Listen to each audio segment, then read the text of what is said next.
नमस्कार। आज हम प्रेमचंद की एक बहुत ही मशहूर कहानी ईदगाह पर थोड़ी गहराई से बात करेंगे। हाँ, ईदगाह प्रेमचंद की कालजयी रचनाओं में से एक। हमारे पास इसका एक अच्छा सारांश है और इसका फोकस है हामिद का निस्वार्थ प्रेम।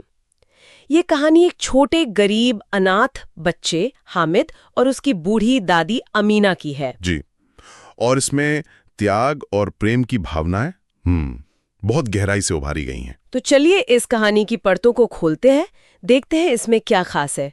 ये वाकई एक मार्मिक कहानी है और नैतिक शिक्षा भी देती है। बिल्कुल। कहानी का जो सेटअप है वो ईद का दिन है। हाँ, और मुख्य किरदार, जैसा आपने कहा, वो 4-5 साल का हामिद है। छोटा सा बच्चा है, पर मासूमियत के साथ साथ उसमें एक समझदारी और संवेदनशीलता है। हाँ। और दूसरी तरफ है उसकी दादी अमीना, गरीब हैं, बूढ़ी हैं, पर बहुत दयालु, स्नेह से भरी हुई। और इनके साथ गांव के दूसरे बच्चे भी हैं, जो ईद के उस माहौल को, उस मेले के उत्साह को दिखाते हैं। तो ईद का दिन, गांव के बच्चे तैयार हैं, नए कपड़े पहने हैं। हाँ, जेब में पैसे हैं, ईदगाह जाने का उत्साह है। लेकिन हमारा हामिद, उसके पास न तो नए कपड़े हैं न जूते, और दादी ने दिए हैं सिर्फ 3 पैसे। सिर्फ 3 पैसे। हाँ, फिर भी जैसा कि स्रोत बताते हैं, वो उदास नहीं है, बल्कि वो खुश है, उत्साहित है। ये बात अपने आप में थोड़ी सोचने वाली है ना? हाँ, यही तो हामिद की खासियत है। वो अपनी गरीबी को अपनी खुशी के आड़े नहीं आने देता। कम से कम बाहर से तो यही लगता है। रास्ते में जब वो ईदगाह जा रहे होते हैं तो बाकी बच्चे क्या करते हैं? वो तो मेले का पूरा मजा ले रहे हैं, खिलौने खरीद रहे हैं, मिठाइयाँ खा रहे हैं, झूले झूल रहे हैं। बिल्कुल, वो सब कुछ जो एक बच्चा मेले में करना चाहेगा। हामिद ये सब देख रहा है, पर वो ललचाता नहीं है। नहीं, वो बस देखता है, शायद मन में कुछ सोचता है, पर अपनी इच्छाओं को रोकता है। ये परिपक्वता है जो उसकी उम्र से कहीं ज्यादा है। और फिर आता है कहानी का सबसे अहम, सबसे निर्णायक मोड़। जी। जब हामिद अपने उन 3 पैसों से खिलौना नहीं, मिठाई नहीं, क्या खरीदता है? एक लोहे का चिमटा। चिमटा? लोहे का? मेले में? ये तो अजीब बात है, बच्चे तो खिलौने लेते हैं। हाँ, अजीब लगता है, पर क्यों? इसके पीछे एक बहुत बड़ा कारण है। क्या कारण? उसने अपनी दादी को रोज देखा था, चूल्हे पर रोटियां सेकते हुए उनके हाथ जल जाते थे। ओहो, हाँ। तो वो चिमटा इसलिए खरीदता है ताकि उसकी दादी के हाथ ना जले। वो उनके रोज के दर्द को महसूस करता है। अरे, सोचिए जरा, 4-5 साल का बच्चा अपनी खुशी, अपनी मिठाई, अपने खिलौने छोड़कर दादी की तकलीफ के बारे में सोच रहा है। यही तो, ये उसकी संवेदनशीलता, उसकी सहानुभूति दिखाती है। कितनी गहराई है उसकी सोच में। वाकई, ये तो दिल को छू लेने वाली बात है।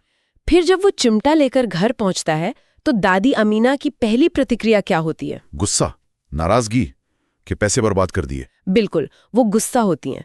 सोचती है मेले में खाने पीने की इतनी चीजें थीं, खेलने की इतनी चीजें थीं, और ये क्या उठा लाया? लोहे का चिमटा। स्वाभाविक है, एक बूढ़ी औरत की नजर से देखे तो। हाँ, लेकिन जब हामिद उन्हें बताता है क्या? कि दादी, ये मैंने आपके लिए खरीदा है, आपके हाथ रोटी बनाते वक्त जल जाते हैं ना, हाँ। अब नहीं जलेंगे।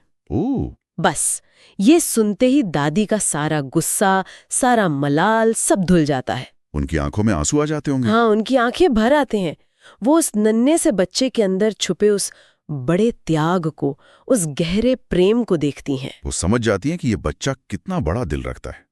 ये कहानी का भावनात्मक चरम है। तो इस पूरी कहानी से, इस एक घटना से क्या सार निकलता है, क्या संदेश मिलता है? देखिए, सबसे पहला तो है निस्वार्थ प्रेम, बिना किसी अपेक्षा के प्रेम। हाँ, और त्याग। हाँ, अपनी इच्छाओं का त्याग दूसरों की भलाई के लिए। करुणा भी, दूसरों के दुख को महसूस करना, और ये सब गरीबी के बावजूद। सही बात है। गरीबी में भी ऊंचे नैतिक मूल्यों को बनाए रखना, ये भी एक बड़ा पहलू है। और एक बच्चे के मन की वो अद्भुत संवेदनशीलता, वो मासूमियत भरी समझदारी। तो स्रोत इसे सिर्फ एक कहानी नहीं मानते। नहीं, बिल्कुल नहीं। ये संवेदना का, त्याग का, और कह सकते हैं आत्मिक प्रेम का प्रतीक है। हामिद का वो फैसला, वो महज एक चिमटा खरीदना नहीं है, वो उसके गहरे संस्कारों को दिखाता है। सच में, एक छोटा सा फैसला, लेकिन संदेश कितना गहरा। एक बच्चा अपनी टॉफी, अपने खिलौने, झूले की खुशी, इन सबसे पहले अपनी दादी की तकलीफ के बारे में सोच रहा है। इसी को शायद संस्कार कहते हैं, जो परिस्थितियों से सीखते हैं या शायद अंदर से ही आते हैं। ये कहानी हमें सोचने पे मजबूर करती है कि सहानुभूति और समझ ये किस उम्र में विकसित हो सकती है। हाँ, और शायद ये भौतिक इच्छाओं की जो दौड़ है उससे कहीं ज्यादा कीमती है। बिल्कुल, ये मूल्य शायद हमेशा ज्यादा स्थायी होते हैं। विचार करने वाली बात है कि आज के समय में इस तरह की निस्वार्थता, इस तरह की गहरी समझ हमें कहाँ तक देखने को मिलती है।